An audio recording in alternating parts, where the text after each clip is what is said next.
In this video, I'll demonstrate how to perform a Spearman correlation. Spearman correlation is a version of correlation similar to a Pearson correlation, but the Spearman is used if any of the assumptions of a Pearson is violated. So for example, if you're using ordinal scale data or numeric data that is skewed, you can use the Spearman correlation to perform a correlation between single ordinal and one numeric or multiple ordinal variables.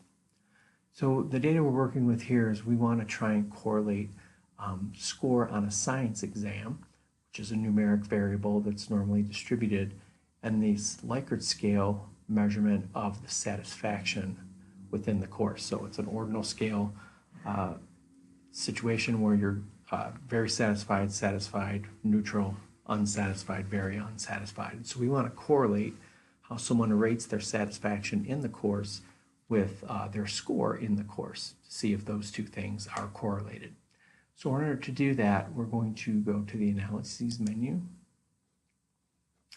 We're going to go to the Correlations menu, drop-down menu, and we're going to choose the Spearman correlation.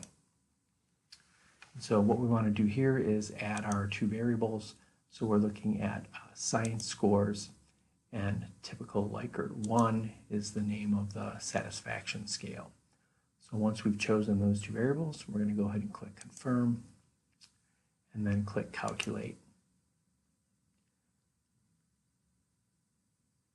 And so here we can see the raw data here.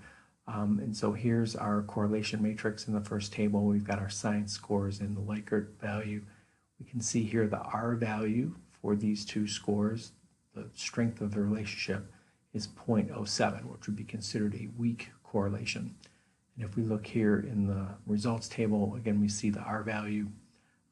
We see the P value is 0.34, which is greater than 0.05. So if we're using a null hypothesis that there is no correlation, we would fail to reject that null hypothesis. And it appears that there is not a correlation there.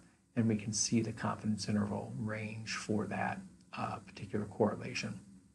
So again, this correlation is used if you've got ordinal scale or skewed numeric data that you want to correlate with either normal numeric data or another ordinal scale variable or another variable that happens to be skewed numeric. So again, hopefully you found this to be useful, and good luck using this in your own research.